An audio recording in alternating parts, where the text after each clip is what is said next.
of unity. Complex with extract. Cube root of unity. तुम्ही थोडं सांगू शकता. Unity म्हणजे 1. मग सांगा cube root of 1 1. मग cube root of 1 आहे. परंतु आपल्याला cube root of 1 नाही. Complex cube root of 1. Extra शब्द काय कॉम्प्लेक्स. मग कसं व्हायला? Let cube root of 1 equal to x. Cube root माहीत नाही. क्यूब रूट तुम्हाला माहिती आहे 1 आता सांगितलं तुम्ही, परंतु कॉम्प्लेक्स नाही, रिअल आहे. क्यूब रूट ऑफ 1 तो रिअल आहे. आपण जे घेतलेले complex cube root of unity, मग तो रिअल नाही म्हणजे दुसरा प्रकार नाही मानायला पाहिजे x. Let cube root of 1 equal to x. Taking cube on both sides. मग सांगा क्यूब करा 1 equal to x cube. 1 equal to x cube म्हणजेच x cube equal to 1. Therefore x cube minus 1 equal to 0. Therefore x cube minus 1 cube equal to 0. Formula of factor a cube minus b cube. So a cube minus b cube. Formula of factorization formula अभी पण झालेला आहे. a minus b plus square आहे. Cube आहे. a minus b. a minus b असणार 3 आणि 4 मध्ये 10 50. a minus b किती आहे? ते पुढचं सांगायचं. a square minus 2ab plus b square. नाही, a minus b into a square ab and b square आणि सगळे प्लस a b तर नसते. 2b ते स्क्वेअरचं फरक नाही, त्याच्यामध्ये 2ab नाही, फक्त ab. लक्षात घ्या ab इथे म्हणताना म्हणा आपल्याला a square minus 2ab plus b square, परंतु घेताना a स्क्वेअर 2 मायनस आणि सगळे प्लस, इथे मायनस तर सगळे प्लस. अजून एक formula a cube plus B cube. हा सांगता येते बघ ए प्लस बी इंटू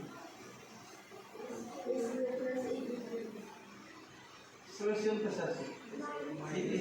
इथे मायनस म्हणजे प्लस येतो, इथे प्लस म्हणजे एकाडीच मायनस, सगळ्याला मायनस असते कधी, त्याला कधी मायनस असते. A square minus a b plus b square. फक्त मधल्याला मायनस प्लस प्लस मधल्या टेबलला मायनस. मायनसच्या फॉर्म्युलामध्ये मायनस आणि सगळ्यांना मधल्या प्लस म्हणजे बाकीच्या असतं ऑलरेडी सगळ्यांना प्लस. मग आपल्याला हा वरचा फॉर्म्युला वापरायचा. हां, a square plus a b plus b square. सांगायचं एक्स मायनस 1 पहिला फॅक्टर. दुसरा x square plus x into 1 म्हणजे x plus 1 square 1. x square plus x into 1 plus 1 square सगळे प्लस नाही equal to 0. Therefore product of these two is 0. Therefore either first is 0 or second is 0. Therefore x minus 1 equal to 0 or x square plus x plus 1 equal to 0. Therefore x equal to 1 or त्याचे काय direct factor पडत नाही. Product कोणाला पाहिजे सम करून नाही. मग काय करूया आपण ए बी सी लिहूया. A equal to 1 b equal to 1 c equal to 1. Formula सांगा x equal to minus b plus minus root b square minus. ज्याचे डायरेक्ट फॅक्टर पडत नाही याने पाडता येतं. Therefore x equal to 1 plus minus b square 1 minus 4 into 1 into 1 upon 2 into 1 2 into 1. Therefore x equal to minus 1 plus minus root minus 3 upon 2. Therefore x equal to 1 पहले और x equal to -1 plus minus root 3 root 3 आणि root -1 म्हणजे आहे. Therefore x equal to 1 or x equal to -1 plus root 3 I upon 2 or x equal to -1 minus root 3 I upon 2. तुम्ही cubic of unity एकच सांगितलं एक चे cubic 1 म्हटलं आता 3 आले एक तर आले तुम्ही सांगितलं आलं x क्यूब क्यूबिक आपण काय म्हणले x मग क्यूबिक म्हणजे x चे आले 3 आले तुम्ही सांगितलं क्यूबिक ऑफ 1 इक्वल टू 1 झाले बरोबर अजून 2 एक्स्ट्रा आले ते कॉम्प्लेक्स आहे हेडिंग कॉम्प्लेक्स आहे का कॉम्प्लेक्स नंबर आय आहे म्हणजे कॉम्प्लेक्स नंबर. आता पुढे बघा एक क्यूबिक किती सांगा बरं 1 दुसरा क्यूबिक सांगा दुसऱ्याला मानूया आपण आता let x equal to omega त्याला काय म्हणूया ओमेगा ओमेगा म्हणजे ओमेगा वाचायचं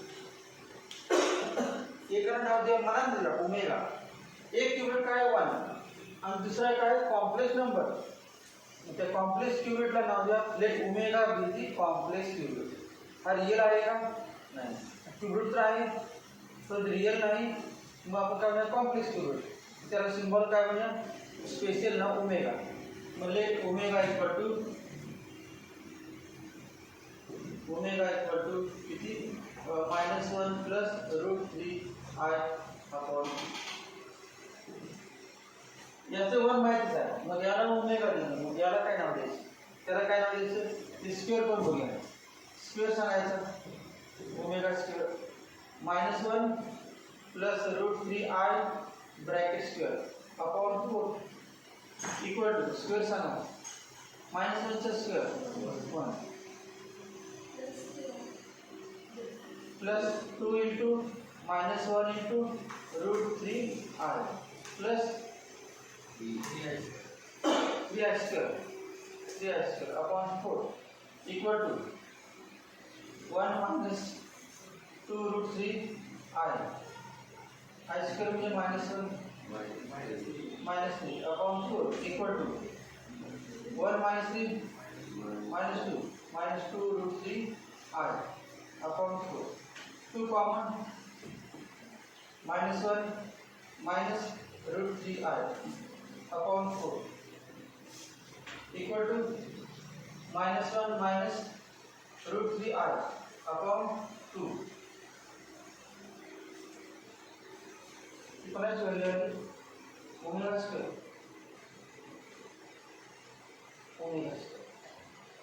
क्यूब रूट ऑफ यूनिटी किती आहे आता खाली वाक्य लिहू therefore cube roots of unity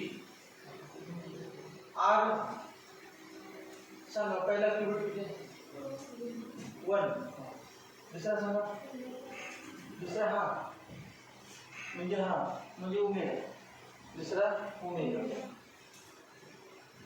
तिसरा काय -1 minus root 3 upon 2 -1 minus root 3 upon 2 म्हणजे ओमेगा स्क्वेअर तिसरा मानायला लागला आपोआप आला तर तिसऱ्याला तुम्ही लागला अल्फा बीटा गॅमा त्यात मानस स्क्वेअर नाही एका ओमेगा म्हणजे दुसरा ओमेगा स्क्वेअर पहिला अल्फा म्हणजे दुसरा अल्फा स्क्वेअर दुसऱ्याला अल्फा म्हणणार पहिला उलटा आहे त्याला ओमेगा म्हणतात तर हा ओमेगा स्क्वेअर त्याचा स्क्वेअर क्यूब आणि त्याचा स्क्वेअर दोघे एकमेकांचे स्क्वेअर तिसरा सांगा काय आला omega square cube roots of cubes या कॉम्प्लेक्स पाहिजे ना कॉम्प्लेक्स क्यूब रूट्स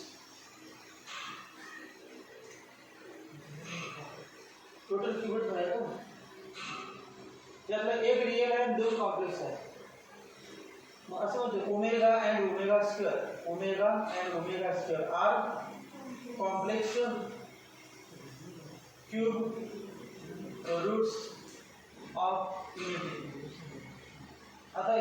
क्यूब सगळे जे आपण they cube roots of unity आहे क्यूब रूट्स ऑफ युनिटी आप सगळे लिहा 1 ओमेगा अँड ओमेगा स्क्वेअर हे तीन आले मग आता तिघांची सम किती येते जसं तुम्ही sum of roots product of roots मध्ये अल्फा प्लस बीटा अल्फा आणि बीटा पार्टिशन मध्ये Q alpha plus beta equal to minus b upon a आठवले ना अल्फा प्लस आणि alpha into beta equal to c upon a या ठिकाणी 1 plus omega cube रूटची sum 1 plus omega square 1 तर आहेच ओमेगा किती आहे सांगायचं -1 प्लस √3i आणि omega square -1 minus √3i upon या तिघांचं पहिला आहे सर दोघांचे एलसीएम दोन 2 -1 plus √3i plus into minus √3i √3 cancel होगा √3i √3i जोड़ कैंसिल नहीं हाँ सर जोड़ cancel equal to 1 plus -1 -2 upon 2 equal to 1 -1 equal to 0 formula झाला 1 plus omega square equal to 0 पूर्ण एक्सरसाइज या कॉम्प्लेक्स क्यूब करते एक एक्सरसाइज आहे कॉम्प्लेक्स क्यूब करतात त्यासाठी तुम्हाला हे पाहिजे 1 plus omega square equal to 0 1 plus omega म्हणजे काय पाठ झाले ते ओमेगा म्हणजे काय विचारलं तर मला काय माहिती नाही ओमेगा ची सांगा -1 प्लस √3i अपॉन 2 याच्यावर 1 प्लस ओमेगा सांगा किती 1 प्लस ओमेगा याच्यावर minus omega square 1 plus omega minus omega square आप सांगा 1 प्लस ओमेगा स्क्वेअर सांगा किती -1 plus omega square equal to minus omega अजून ओमेगा प्लस ओमेगा स्क्वेअर सांगा -1 मग चारी कुठले पण हे जाणं यायचं हे आपल्यावर तेच माहिती सगळी काय माहिती नाही मग हे तुम्हाला पाठ करायला नाही हे पाहिजे नाही त्याच्यावर आणता येत तुम्हाला विसरलं तरी पण आणता येते 1 प्लस ओमेगा ते बघायचं मायनस तिसरं लिहायचं एक 1 आहे एक ओमेगा आहे एक ओमेगा स्क्वेअर तर दोघांची बेरीज केली की तिसरं लिहायचं तुझ्याबद्दल मायनस लिहायचं 1 प्लस ओमेगा वरलं omega square minus omega 1 plus omega square वरलं काय ओमेगा मायनस ओमेगा आणि ओमेगा प्लस ओमेगा स्क्वेअर 2 झाले तिसरा रूट कुठला होता 1 मायनस वरल्याला उद्यावर लिहायचं मायनस आता ओमेगा क्यूब सांगा बरोबर एवढं लिहायचं पर्यंत नंतर ओमेगा क्यूब एवढं सगळं अगोदर काय लिहिता इथून सर्च करा हा पार्ट नंतर मग हे नंतर या अगोदर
ओमेगा क्यूब पड़ेगा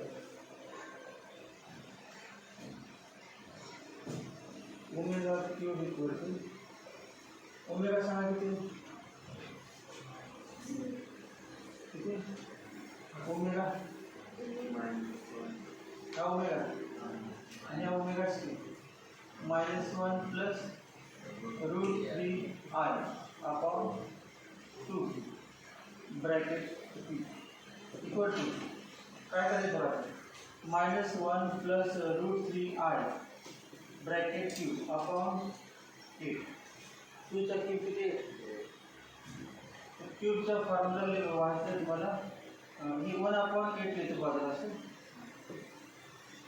-1 क्यूब प्लस ए क्यूबचा formula a cube plus 3 a square b plus 3 a b square plus काय खाली जाते एवढं formula a cube plus 3 a square b 3 a square b plus 3 a b square plus बी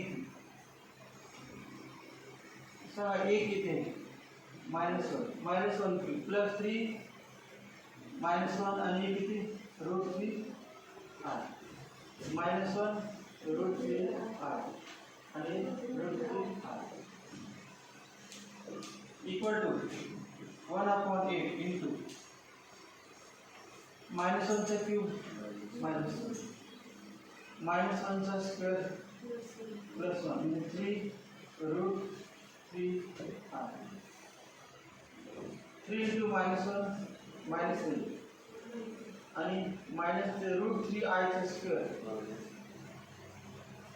अवधीला तर 3 i square √3 i चा square किती 3 i square plus √3 चा cube √3 चा cube सांगा 3√3 √3 चा क्यूब काय 3√3 √3 into √3 into 3 into I cube 1/8 plus I square म्हणजे -1 मग मायनस इंटू मायनस प्लस काय आहे 9 3 3 9 I स्क्वेअर म्हणजे -1 प्लस 3 I क्यूब म्हणजे किती सांगा I क्यूब म्हणजे I square into I square किती असते -1 इंटू I म्हणजे -I क्यूब स्क्वेअर किती येते -I मग काय 3√3 इंटू -I इक्वल टू किंवा कसं येतो -9 into -1 1/8 -1 plus 3√3 I plus 9 minus 3√3 I त्याची किंमत किती आहे I क्यूब किंमत minus equal to 1/8 into -1 plus 8 प्लस 9 8 -1 plus 9 8 3√3 I cancel equal to 1 मग ओमेगा क्यूबची किंमत किती 1 असं विचार show that omega cube equal to 1 किंवा असं विचारते -1 plus √3/2 bracket cube is real number show that it is real number आपण सोडलं वाटते 1 आलं तर हे सोडलं आठवलं इज रियल नंबर होतं 1 आलं हेच होतं सोडलं पण त्याला ओमेगा नाव दिलं होतं ओमेगा सोडलं आपण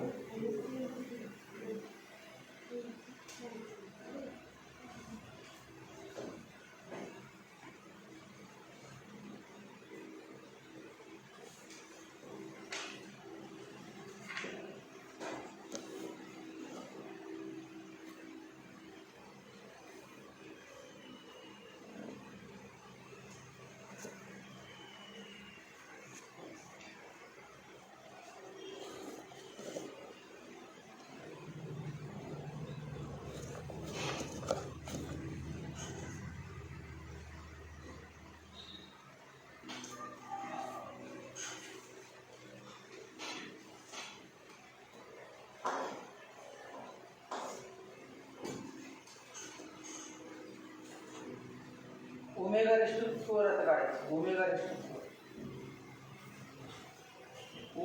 रेस टू 4 फक्त विचार करा काढायचं नाही काढले की नाही काढता फक्त विचार करा इतकं मोठं काढायचं नाही तो ले त्यामुळे गडबड करून पुन्हा या गोष्टी काढत असेल. ओमेगा रेस टू 4 ची व्हॅल्यू काढायची.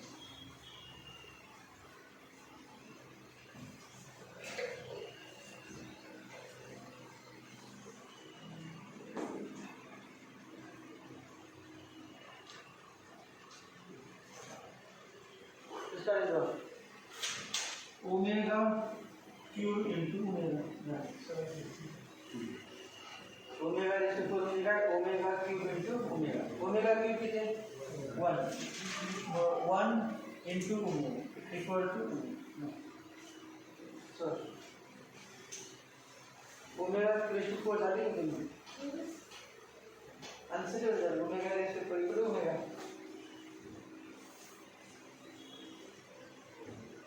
बघा सर की ते ओमेगा क्यूब माहीत नव्हतं. एकदा माहीत झालं तर बाकी काय कसं नाही. याचा उपयोग करून सगळं सोडायचं. बाकीच्या किमती याचा उपयोग करून सोडायचा. प्रत्येकाला -1 प्लस √3 आहे आपण ते घ्यायचं ना.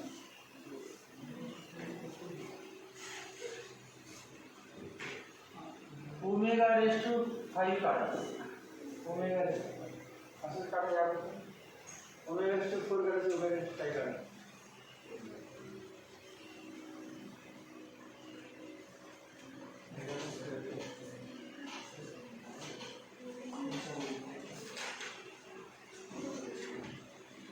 काय करायचं ना? Omega cube into omega square. Omega raise to 5 म्हणजे काय? Omega cube into omega square. कारण तुम्हाला ना a raise to m into a raise to n equal to a raise to m plus n formula. मग omega raise to 3 into omega raise to 2 equal to omega raise to 3 plus 2 म्हणजे 5 आणि omega cube किती आहे? 1 equal to omega square. Omega raise to 5 ची value आली omega square.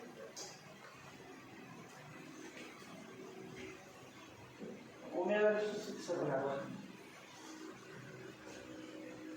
Omega raise to 6 omega raise to 9 omega raise to 12 omega raise to 13 म्हणजे कोणाच्या 3च्या पाड्यात सगळे 1 असतात.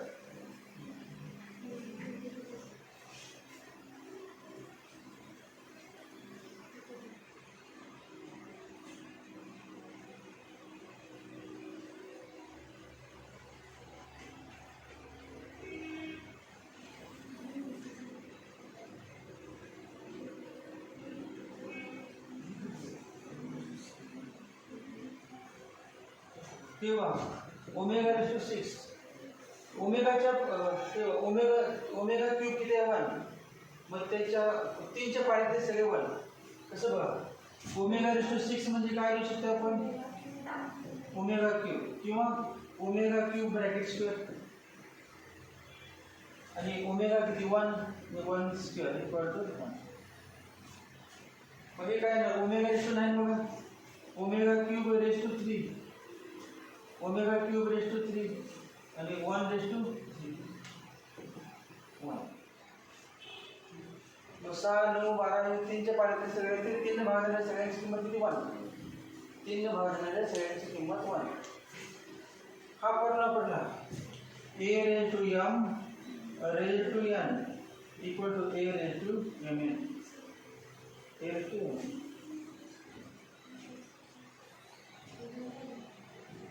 त्याच्यावर सगळे एक्झाम्पल.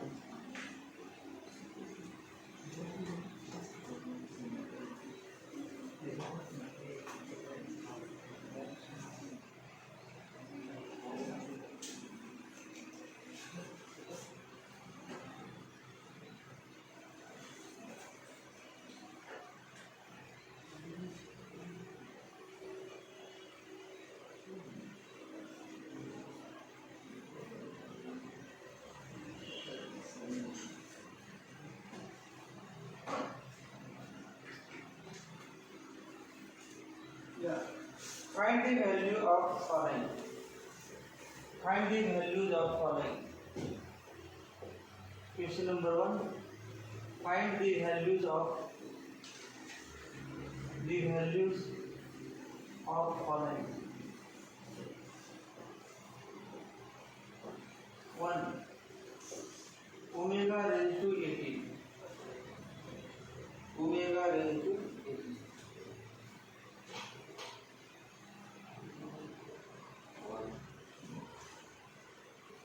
21.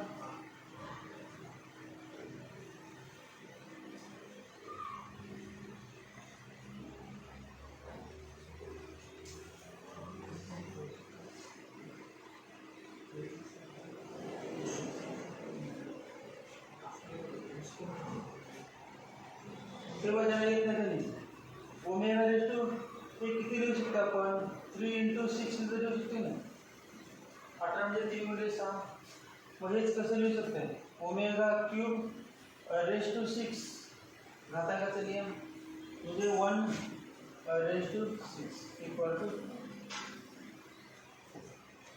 दुसरं omega raise to 21 omega raise to 21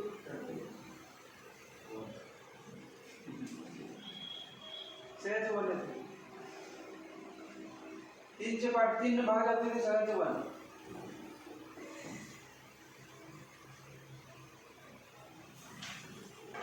omega 3 × 7 omega raise to 3 raise to 7 1 raise to 7 equal to 1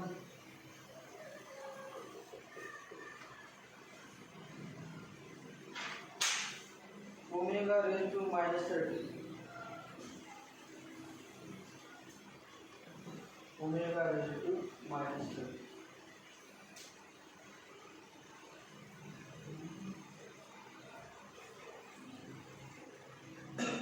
ऐसे वन येते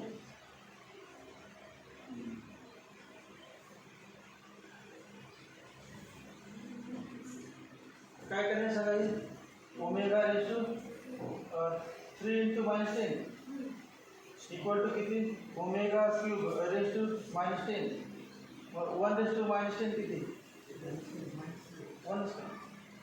1 ची पॉवर काय करायला ते 1 असते ना 1 ची पॉवर काय करायला ते 1 समजा हे नको असेल तुम्हाला तर असं करायचं 1 ओमेगा रेस टू 30 1 घटकाचा नियम वापरायचं आणि मग आता जर लिहिता येते ना omega 3 × 10 equal to omega raise to 3 raise to 10 1 raise to 10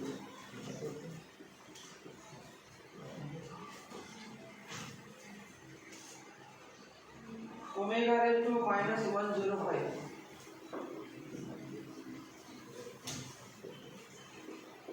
omega raise to -105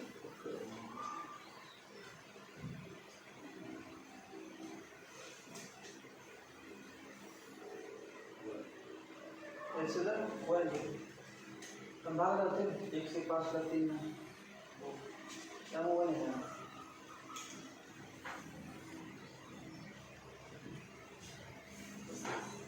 omega raise to 3 into 3 into minus 35 omega cube raise to -35 minus 1 raised to 30 -35 into 1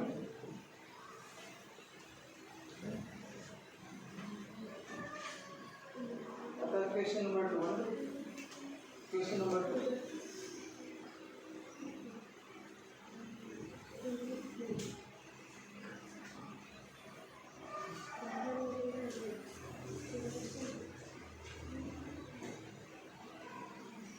if omega is question number 2 if omega is complex cube root of unity complex cube root of unity omega is complex cube root of unity then show that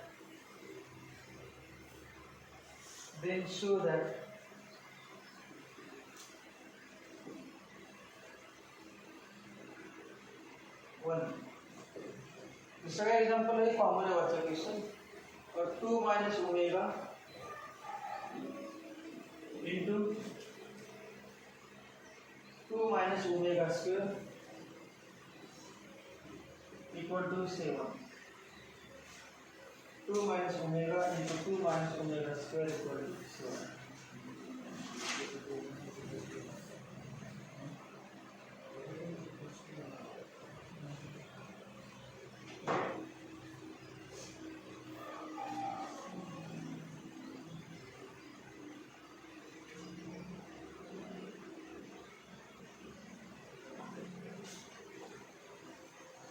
बघ सोडायचं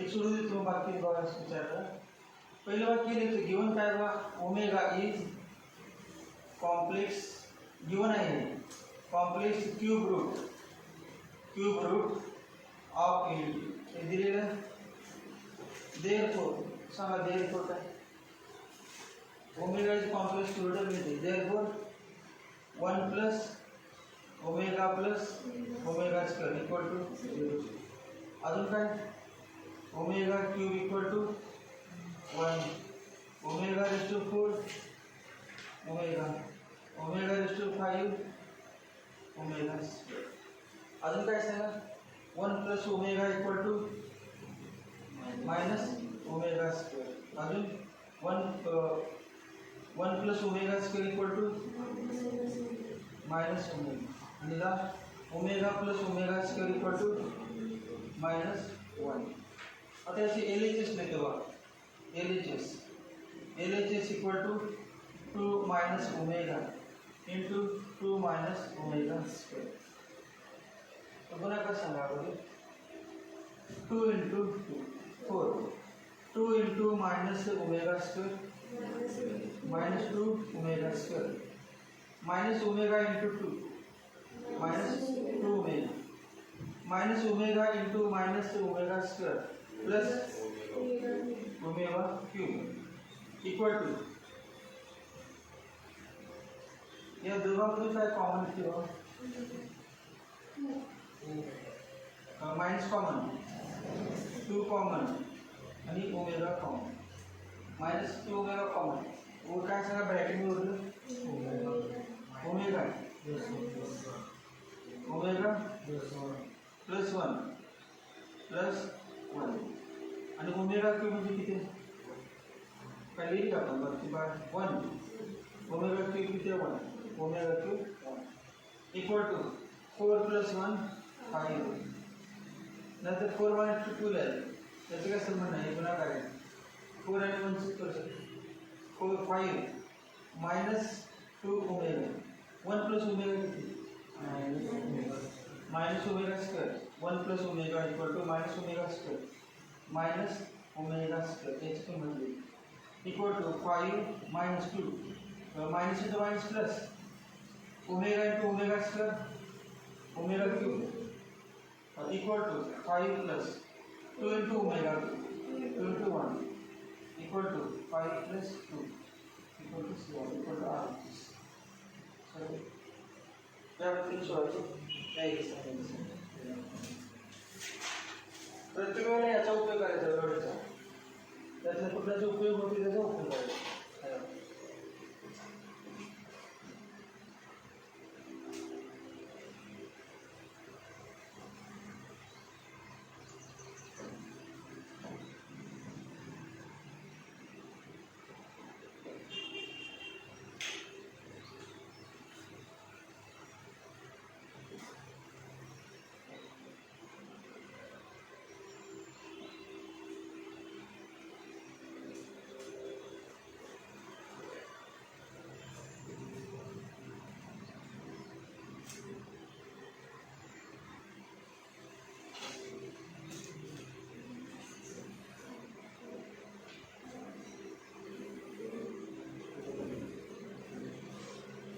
direct वेळ काही 1 plus ओमेगाची किंमत सांगा किती minus omega square direct वेळ का minus omega square आणि हे आहेच minus omega square raise to 6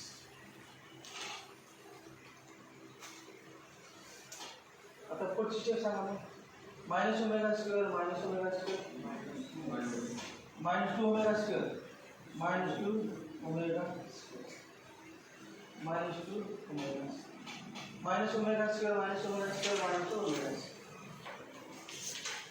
आता पुढे सांगा -2 चा 6 पॉवर ये हा फॉर्म्युला वापरायचा ab raise to m equal to a raise to m into b raise to m काय सांगा -2 raise to 6 into omega raise to 2 raise to 6 हे a आणि b अजून सांगा -2 रेज टू 6 सांगा 64 आणि हा फॉर्म वापरायचा a raise to m raise to n म्हणजे काय a रेज टू mn मग किती 6 × 2 12 omega raise to 12 equal to 64 × हे कसे लिहू शकता तुम्ही 3 × 4 म्हणजे रेज टू 4 3 × 4 म्हणजे काय omega raise to 3 raise to 4 equal to 64 × 1 equal to 64 equal to R. Answer.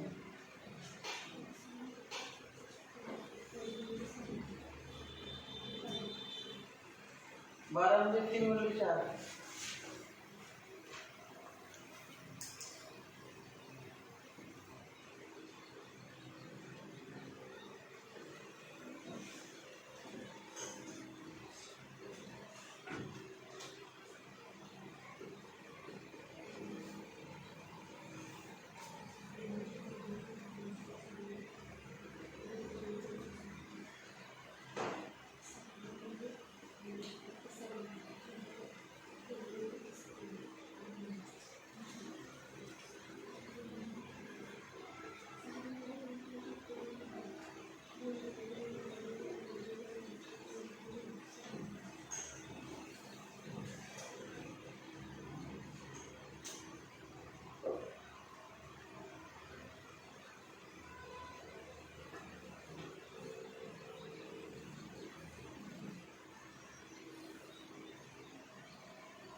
तेरे चलते हैं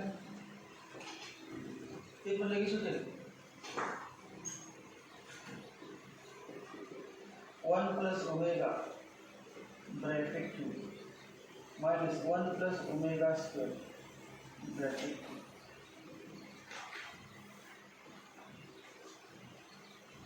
सांगा 1 plus omega square minus omega square एक सांगा 1 plus omega square minus omega चलो minus omega square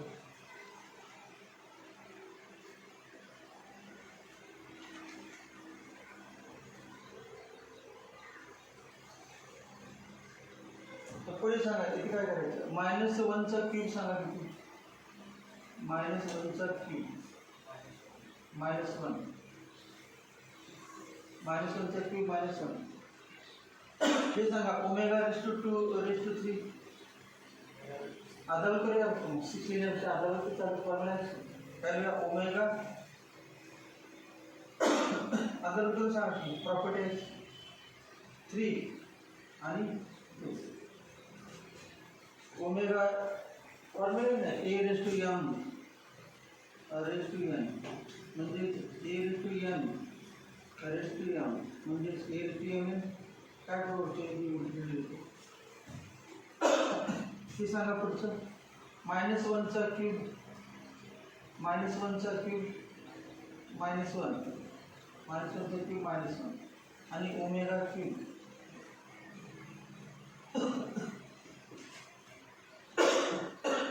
अजून एक स्टेप आला आता हे सांगा ओमेगा क्यूब किती 1 जर ते ओमेगा क्यूब 1 म्हणजे -1 omega cube 1 raise to 2 -1 plus omega cube 1 आणि -1 प्लस 1 इक्वल टू R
सोपंच आहे.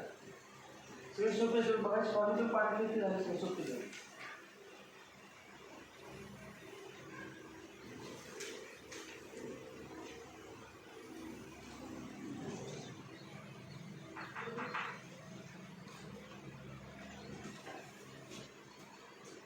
LHS 2 plus omega square bracket minus 1 minus 3 omega plus omega square. सांगा पहिल्यात काय केलं? याची व्हॅल्यू लिहिली इकडे, या दोघांची लिहिली.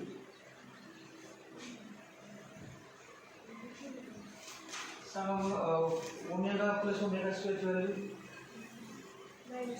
-1 आणि एक्स 1 प्लस ओमेगा स्क्वेअरची मायनस ओमेगा आणि हे -3 ओमेगा आहेच.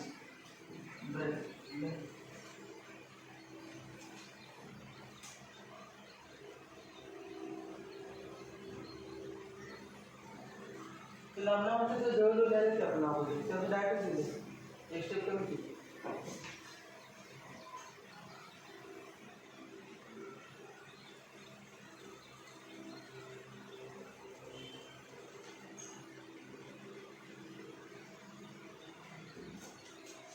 हे आलं 1 क्यूब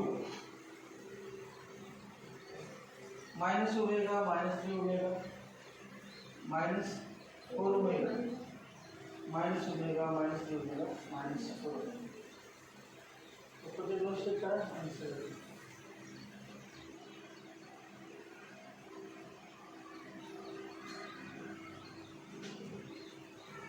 1 -4 चा क्यूब सांगा. -4 चा क्यूब -64 4 चा क्यूब 64 आणि -1 चा क्यूब -64 आणि ओमेगा क्यूब ओमेगा -4 चा क्यूब -64 ओमेगा चा क्यूब तर -into प्लस 64 आणि omega cube 1 equal to 6.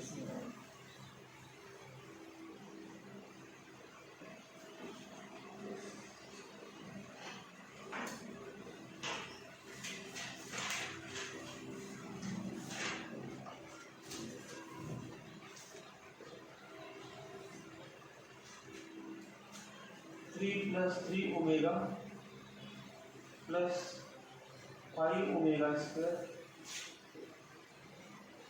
bracket is to 6 minus 2 plus 6 omega plus 2 omega square bracket 2 equal to 0.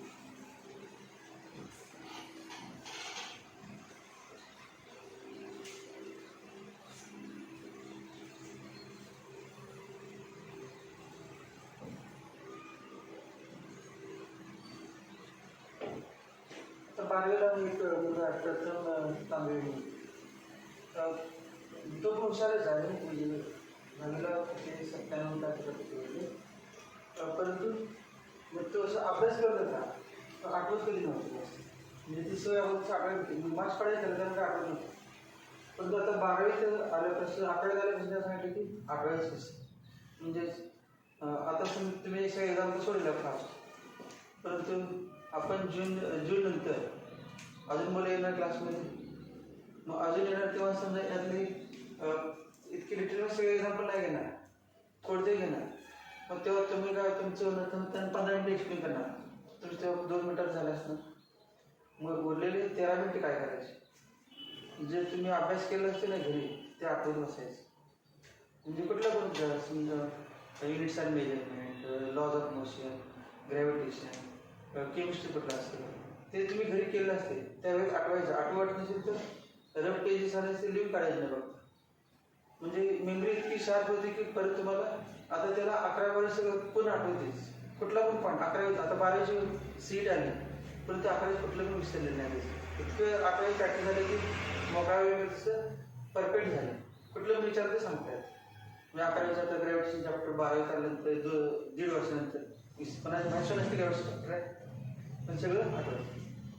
तो म्हणतोय मी आपल्याला प्रॅक्टिस केल्यामुळे केमिस्ट्री सेकंड ऑर्गॅनिक केमिस्ट्री माहिती तुम्हाला अल्किन अल्काईन संपूर्ण 12वीमध्ये एक पेपर अर्धा एक पूर्ण निम्मा पेपर तोच आहे.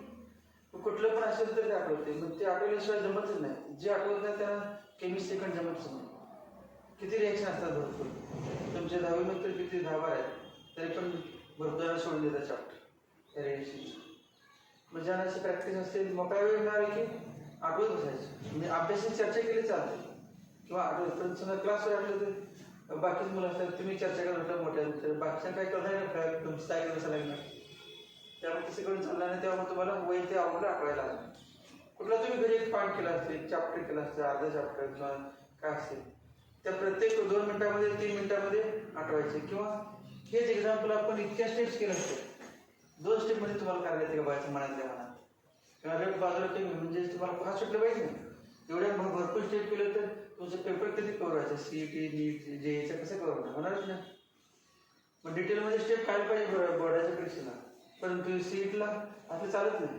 डायरेक्ट अजून येते 2-3 स्टेप कसे कमी करायचा कमी करून पण आपल्याला सोडायला येते का मनातल्या मनात विचार करून पण सोडायला येते का असं विचार करायचा.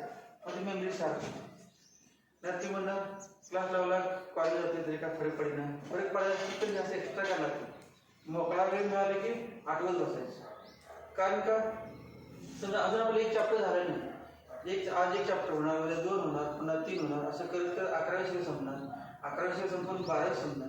मग एक चॅप्टर झालं की जेव्हा आपण दुसरा चॅप्टर घेतो तेव्हा तुमचा पहिला चॅप्टर विसरला तर तिसरा घेतला तर पहिले 2 विसरणार चौथा घेतला तर पहिले 3 विसरणार आणि जेव्हा शेवटचं घेतलं तर अगोदरचं शेवटचं लक्षात येणार बाकी सगळे विसरणार. मग 12 जण लक्षातच ठेवणार. अशी ज्यांना सवय आहे त्यांना कधी सीट जी म्हणजे क्रॅक करू शकत नाही मार्क्स चांगले पडत नाही कधीच पडणार नाही. कारण एक चॅप्टर सुरू केला की अगोदरचे विसरत असेल तर सीटला तेवढेच एक चॅप्टर नसते शेवटचा पूर्ण 11वी असते 12वी असते सगळं कंबाईन असते. मग तेव्हा लक्षात राहणार का कधी पण. मग जेव्हा दुसरा चॅप्टर शिकवायला सुरू केलं असते किंवा तुम्ही घरी दुसऱ्या चॅप्टरचा अभ्यास करायला सुरुवात करणार आज शिकवला मला आज एक क्वेश्चन सोडूया एक्झाम्पल सोडूया त्या अगोदर तुम्हाला पहिल्या चॅप्टरमध्ये आठवायचं पहिला चॅप्टर पूर्ण आठवायचं आणि मग दुसऱ्या चॅप्टरला स्टार्ट करायचं. पहिला चॅप्टर पूर्ण आठवायला सर्वात वेळ लागणार तास लागणार 2 तास लागणार पण ते आठवून झाल्याशिवाय दुसरा चॅप्टर स्टार्टच करायचं. कारण दुसरा चॅप्टर स्टार्ट केला तुम्ही आणि पहिला विसरला इतकं तुम्ही महिना घालून अभ्यास केला तुम्ही विसरला तर फायदा काय मग वाया गेले सगळे महिन्याभर तुम्ही अभ्यास केला असतील तेच झालं तर एक्सपीड मार्क पडले असतात परंतु दुसरा तिसरा चौथा झाल्यानंतर पहिल्याकडे तुम्ही बघितले नसते सगळे विसरून गेले असते. मग इतकं अभ्यास करून परत वाया गेले नसते. मग त्यामुळे पहिल्यांदा मग तासभर लागतील रिव्हिजन करायला नंतर थोड्या वेळाने काय वेळ समजा आज तुम्ही 1 तासभर लागला कॉम्प्लेक्स नंबर दुसरा पुढचा चॅप्टर कुठला सिक्वेन्स सिरीज घ्यायचा समजा तुम्ही तो अभ्यास करायला घेणार होता पण मी सांगितलं तुम्हाला की पहिल्याची रिव्हिजन केल्याशिवाय पहिल्यांदा फक्त आठवल्याशिवाय दुसरा घ्यायचा नाही. तुम्ही म्हणा वेळच मिळाला नाही सिक्वेन्स सिरीज बघायला राहू दे की नाही मिळालं कारण मोठा चॅप्टर विसरून ते सिक्वेन्स सिरीजचा काय उपयोग अगोदर केलेलं विसरून न केलेलं करत बसून काय उपयोग ते केलं. मग तुम्ही तेव्हा जे मग दुसऱ्या दिवशी कराल तेव्हा 1 तास लागणार ना पाऊण तासच होईल दुसऱ्या रिव्हिजन करून. कमी वेळ लागला त्या चॅप्टरला दुसऱ्या वेळी जेव्हा रिव्हिजन करतात तेव्हा पाऊण तास लागला परत ते सिक्वेन्स सिरीजला 15 मिनिटं मिळाली नाही तुम्हाला वेळच मिळत नव्हतं समजा की आपण 1 तास वेळ तुमच्याकडे आहे समजा लागलं आणि सिक्वेन्स सिरीज तुम्हाला करायला सांगितलं आणि कंडिशन काय पहिला केल्याशिवाय त्याला हात घालायचे दुसऱ्या दिवशी 15 मिनिटं मिळाले फक्त तिसऱ्या दिवशी पण तुम्ही असं रिव्हिजन केली कुठला कॉम्प्लेक्स नंबर तर तो पाऊण तास लागत नाही अर्धा तास होतो आणि अर्धा तास मिळाला तर अर्धा तास त्याची रिव्हिजन झाली आणि अर्धा तास कोणाला मिळाला सिक्वेन्स सिरीज. असं करत करत एक 15 दिवस झालं तर पहिला जो कॉम्प्लेक्स नंबर आहे 5 मिनिटात होते फास्ट रिव्हिजन बघितले की म्हणजे तुम्ही फास्ट मेमरी इतकी शार्प झाली की सुपर कॉम्प्युटर सो फास्ट आठवायला लागते दिवसा संपूर्ण अक्षर आहे त्या पेजवर काय या पेजवर कुठलं एक्झाम्पल आहे कुठली स्टेप केली ही पुन्हा आठवायला लागते कोणाला आठवलं लागते असं दररोज रिव्हिजन करते. मग समजा तुमचा महिन्यावर गॅप पडला आता तुम्ही म्हणा कॉम्प्लेक्स नंबर बघायला नको नाही बघितलं तरी विसरत नाही कारण तुम्ही इतकं प्रॅक्टिस 15 दिवस केला असेल दररोज आठवलं नाही 15 दिवस किंवा 8 दिवस काय असेल ते मग परत 1 महिन्यानंतर समजा 1 महिन्यानंतर 2 महिन्यानंतर आणि विसरणार की मग 1 महिना झाल्यानंतर विसरायच्या अगोदर पुन्हा रिव्हिजन करायचं दररोज वर्षभर एकच बघायचं नाही परंतु 15 दिवस केल्यानंतर किंवा 8 दिवस केल्यानंतर महिन्यावर गॅप चालते परंतु विसरायच्या अगोदर आता काय तुम्हाला वाटतं की आता आपण 8 दिवस केले आणि महिन्याभराने आपल्याला विसरणार आहे. त्या अगोदर 30 दिवसानंतर विसरणार आहे. आपण 29व्या दिवसात त्याच्या आठवायचं त्या विसरले नसणार, माहिती आहे ना आपल्याला. उद्या विसरणार, आज संध्याकाळी विसरणार, मेमरीज आपली फुल झालेली आहे. रात्री 11 नंतर उद्या काय आठवण नाही, काय ते लिमिट असणारच की. कधीतरी विसरते एवढं माहिती आहे, मग कधी विसरते तुम्हाला कळायला पाहिजे नाही. आपले अभ्यास केले किती दिवसानंतर विसरते तुम्ही अंदाज घेतला पाहिजे. आज आपण अभ्यास केला आहे, किती दिवसानंतर आपण काय आठवायचं नाही, त्याच्या अगोदर आठवायचं. त्याच्या अगोदर कधीतरी आठवलं नाही, आज आठवलं, उद्या आठवलं, परवा आठवलं, आठवायला लागले तुम्हाला माहिती आहे. आणि किंवा असं ओळखायचं एकदा अभ्यास केल्यानंतर 3 दिवसापर्यंत आपलं लक्षात राहतं. 4थ्या दिवशी विसरला, अंदाज आला तुम्हाला 3 दिवसपर्यंत लक्षात राहतं. मग 4थ्या दिवसाच्या अगोदर मग 3 दिवस बघायचं नाही, तिसऱ्या दिवशी संध्याकाळी बघायचं, कारण उद्या विसरणार असते. मग तिथून पुढे का आणि 3 दिवस लक्षात नाही, कारण तुमची मेमरीज कपॅसिटी 3 दिवस लक्षात ठेवायची. मग परत असं केलं की 3 दिवस नाही, मग 5 दिवसाची वाढते, कपॅसिटी वाढते ते हळूहळू. परत महिनाभर विसरत नाही, परत 2 महिने विसरत नाही, परत पूर्ण. आता एकदा 12वीमध्ये गेल्यानंतर तुम्ही 12वीचा अभ्यास करा का करायचं. जसं आता हे तुम्ही चॅप्टर करायला लागले, तुम्हाला 10वीचा अभ्यास करायला वेळ असते का 10वीच करायला, 11वीची वेळ नसते, 10वी पण बघते. जसं 12वीमध्ये गेल्यानंतर 11वीची बघायला वेळच नाही, मग तेव्हा तुम्ही रिव्हिजन केलं तर टेन्शनच नाही, कधी पण टेन्शन नाही तुम्हाला, मला येतेच तर तुम्ही रिव्हिजन केलं असतं. म्हणजे आणि केलं नसेल ते म्हणा 8 दिवस अगोदर वेळ द्या, महिन्याभर टेस्ट घ्या, 2 महिने घ्या. तुम्ही काय नाही म्हणणार, समजा मी सांगितलं कॉम्प्लेक्स मध्ये टेस्ट आहे, तुम्ही उद्या घ्या, आत्ताच घ्या, काय प्रवृत्ती. पण तुम्ही विसरूनच दिले नसते, केलेले नाही, विसरलेच नसते, कधी पण टेस्ट घेऊन घेणारच. मी तुम्हाला उत्तर लिहिणार आहेच, त्यासाठी हार्डवर्क करायचं. म्हणजे कधी ते महिन्यात एकदा करणार, वर्षात एकदा करणार, मला चांगलं मार्क पडत नाही म्हणणार, सोडलं पण चुकलं म्हणणार. मग असं चुकत नसते, जो जास्त प्रॅक्टिस करते ॲक्युरेसी वाढते, काही चुकत नाही, कारण इतकं तुम्ही प्रॅक्टिस केलं चुकणार कसं. मग त्यामुळे लक्षात ठेवा, इथून पुढे प्रत्येक वर्षी असं होते. म्हणजे हुशार विद्यार्थी असतात त्यांच्या स्पीड आपल्याला शिकवले, आता शिकवले तुम्ही सगळेच एका लेवलच्या म्हणून. पण नंतर एखादा एक नॉर्मल आला पण बघून लिहायला 15 मिनिट लागले, अर्धा तास लागले, म्हणजे लिहायला चेंज झाले, असे एखादं असते, आलेलं असते. मग जेवढा वेळ तुम्ही मध्ये वेळा मिळाला किंवा तुम्हाला आनंद झाला पाहिजे, आपला आठवायला चान्स मिळाला, मोकळा वेळ मिळाला की नाही ओळखायचं की आपला फायदा, आपली मेमरी शार्प होण्यासाठी उपयोग आहे. मग मी असं करत होतो 12वीमध्ये होतो, 10वीला मला 65%, 65, आणि तुम्हाला 95, 96. 10वीला तुम्हाला 95 असणार आणि मला केली होती 65. मला 10वीला 65 असून 12वीला केमिस्ट्रीला 91. मग तुम्हाला 10वीला 98 असून 12वीला 91 पडत नाही. मग 10वीला 99 असून पण पडत नाही. प्रॉब्लेम दिसत आहे, मेथडमध्ये असणार 65 असताना 91 पडू शकत नाही.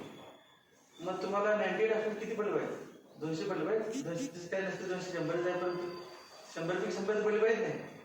95 असेल 100 पडलं पाहिजे, कारण 65 चं 91 जाऊ शकते. मग तुम्हाला 90 तुम्ही 90 तर राहिलं पाहिजे नाही. आता बघा 10वीला 90 पाहिजे असणारे जवळजवळ प्रत्येक कॉलेजमध्ये समजा 100 विद्यार्थी असतील, त्यातले 20 विद्यार्थी 20-25 विद्यार्थी 90च्या वर असतात. परंतु 12वीला बोर्डाला कोणाला 40% पडले असते, 50% पडले, मग 90चं 50%. मग उलट असंच करायला कमी तेवढं तयार पाहिजे ना, तुम्ही खरं हुशार असेल तर. 10वीला 90 म्हटलं, 11वीला 90 पडले पाहिजे, 12वीला 90 पडले, जास्त राहिले तेवढे पडले पाहिजे. मग आमच्या वेळेस अभ्यास म्हणजे अभ्यासक्रम तुमच्यामध्ये मेथडच वेगळे आहे. तेव्हा 65 असेल तर 91 पडले होते, आता उलट आहे. आता तुमचं बेस्ट ऑफ आहे, बेस्ट ऑफ आहे असल्यामुळे एका विषयात 35 पडले, तरी पण तुम्ही सगळ्या काय म्हणा मला 95 पडले. ते ॲड करून काढावं एकदम 60 होते. मग ते टोटल झालं पाहिजे ॲव्हरेज, म्हणजे 5 विषयात चांगले मार्क पडून ते सगळ्याला चांगलं उपयोग नाही. त्या विषयात टोटल झाल्यानंतर मग ॲव्हरेज. मग आमच्या वेळेला काय होतं, सगळ्या विषयाला होतं. मग सगळे एखाद्या विषयाला कमी पडले की येणारच खाली. सर मॅथ्सला 90 पडले, फिजिक्सला 70 पडले, केमिस्ट्रीला परत इंग्लिशला 40 पडले, टोटल किती होणार, एकदम खाली येणार. तसं तुमचं ना बेस्ट ऑफ आहे. 12वीला बेस्ट ऑफ आहे ना, पण 10वी सांगा. 10वीला सगळ्यांना मार्क्स जास्त, प्रत्येक पालकमध्ये माझा विद्यार्थी हुशार आहे, मुलगा हुशार आहे, एक विषय सोडला तर ते बघच नाही. मग ते धरले की मग कळते की आपल्या मुलाला किती 60% पडले का 70 पडले का 75 पडले, त्यावर कळते. मग त्यानंतर खरी किती हुशार किती ते कळते. एक विषय सोडल्यामुळे सगळेच पालक भ्रमात असतात की माझा मुलगा हुशार आहे. मग डायरेक्ट 11वीला आल्यानंतर कळते की 95 असून पण 20 मार्क टेस्टली इतकं पडत नाही. किती विद्यार्थी असतात प्रतिवर्षी? मार्क्स किती आहेत? 95. टेस्ट घेतली की 20 पैकी 1 मार्क. टेस्ट घेतली 11वीची पहिली टेस्ट घेतली 20 पैकी 2 मार्क, 20 पैकी 3 मार्क. मग 95 आले कुठे? 10वीला 95 असणार, 20 पैकी 1 पडते. कमीत कमी 20 पैकी 10 ते पडायला पाहिजे, 20 पैकी 12 पडायला पाहिजे, 20 पैकी 15 त्या प्रमाणात पडायला पाहिजे 10वीच्या प्रमाणात. म्हणजे ते 10वीचे ज्यांचे 10वीचे मार्क खरे असतात त्यांना ते 11वीला पडतातच.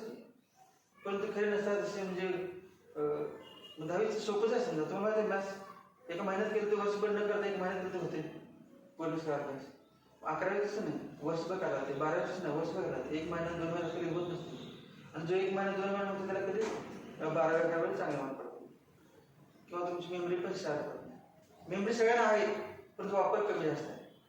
तर बघा तुमच्या 14पैकी प्रत्येकाची वापरण्याची बुद्धीची कमी असते की. आता तुम्ही एखादा पॉईंट केला, सगळे आठवत नाही, भरपूर आठवत असणार. घरी 2 चॅप्टर झाले तर 2 चॅप्टरमध्ये आपण काय काय आठवते बघूया असं म्हणणारे कमी असतात.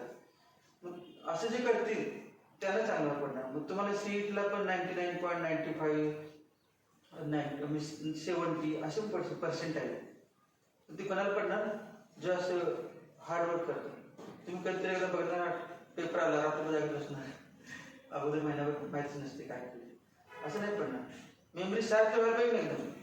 सीईटीला कसं 3 तास असते, एका क्वेश्चनला 52 सेकंद असतात, 52 सेकंद. मग 52 सेकंदामध्ये एक क्वेश्चन वाचायला किती वेळ गेला? चला 30 सेकंद. बोलले किती? वाचायला 30 सेकंद म्हणजे काय ना, वाचायला 52 सेकंद लागतात. चला पुढचा क्वेश्चन घ्या. वाचायला 52 सेकंद, पुढचा क्वेश्चन घ्या. म्हणजे 3 तास फक्त वाचायला गेले, सोडायला वेळच नाही. मग त्यातलं सोडवायला वेळ पाहिजे आणि सोडवून वेळ मिळाला तर म्हणजे मी दोन्ही व्हायला पाहिजे मॅच. अगोदर भाग सोडवायला पण वेळ पाहिजे, वाचायला पण वेळ पाहिजे. आणि ते सर्कल भरायला परत 15 सेकंद जायचे. आता कॉम्प्युटर ऑनलाईन असल्यामुळे सर्कल सबमिट करायचं, त्यामुळे 1 सेकंदात ते काम. मग आता फायदा झाला आहे ऑनलाईनचा. आणि तो वेळ वाचत नाही का, सर्कल भरायचा 15 सेकंद, तो वेळ प्रत्येक एक्झाम्पलला वापरायला ते आपल्याला सोडवायसाठी. मग ऑनलाईनचा फायदा झाला आहे.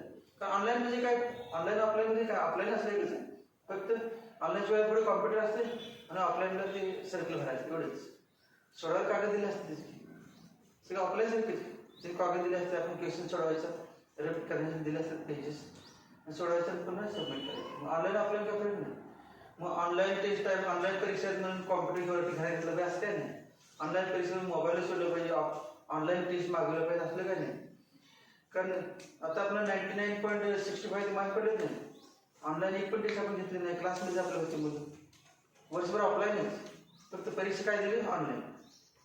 कारण 1 तास अगोदर बोललं असतं त्यांनी कसं भरायचं सर्कल, काय सांगायचं, मी सर्कल नाही ते सबमिट करायचं, प्रोसेस सांगायला त्यांनी 1 तास, प्रत्येक टेस्टला अगोदर 1 तास बोललं ते. त्यामुळे वर्षभर तुम्ही ऑनलाईन कसं असते बघायची गरज नाही. रेग्युलरच मेथड, क्वेश्चन वाचायचं, सोडवायचं, सबमिट करायचं, सेव्ह आणि सबमिट, सेव्ह नेक्स्ट यावरती. त्यामध्ये कॉम्प्युटरची प्रॅक्टिस करायचं नाही. असले चालते फायदा आहे कशासाठी. आता समजा तुम्हाला एखादं चॅप्टर बुडलं असेल, एखादं पॉईंट बुडलं असेल, तुम्ही आजार असेल, मग ते व्हिडिओ बघायला फायदा आहे, तोटा काय नाही. तर टी व्हीमध्ये तुमची असेल सोय तर टी व्हीच्या स्क्रीनवरती पण बघू शकता. मोठ्या स्क्रीनमध्ये बघितल्यानंतर मोबाईलवर बघताना त्रास होतो. लॅपटॉपमध्ये त्यापेक्षा कमीच लहान स्क्रीन असते. परंतु आता नवीन टी व्ही आहे त्यामध्ये डायरेक्ट बघता येते ना तुम्हाला, आपल्या ॲपमध्ये डायरेक्ट टी व्हीवर बघता येते. मग सगळं आर्टिस्ट करतात. मोठ्या स्क्रीनवरती बघितल्यानंतर, आता बोर्डवरती बघितल्यानंतर जरा जास्त करते, मोबाईलवर बघितल्यानंतर जरा जास्त त्रास होते त्या लहान स्क्रीनवर. लॅपटॉपवर बघितल्यानंतर त्याच थोडंसं आपण बरं वाटतं. मग टी व्हीवर बघितल्यानंतर बोर्डपेक्षा लहान असते परंतु मोठं तर असतं, तरी पण फायदा होतो. मग एक मॅथ्सचे चॅप्टर आहे ना तुम्ही घरी सुद्धा बघितलं चालतं.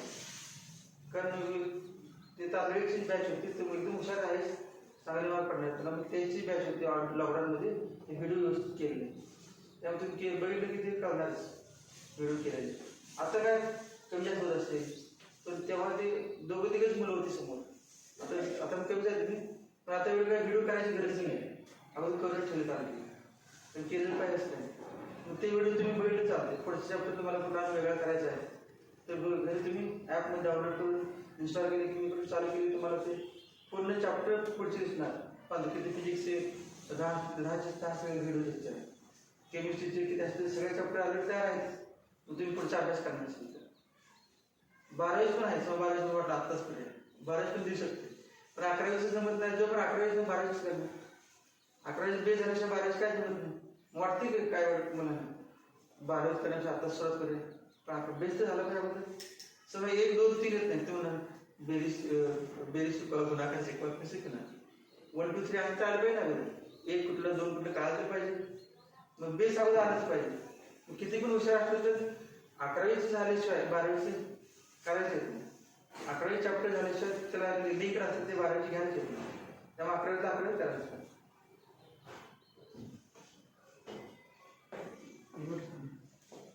इन्व्हर्स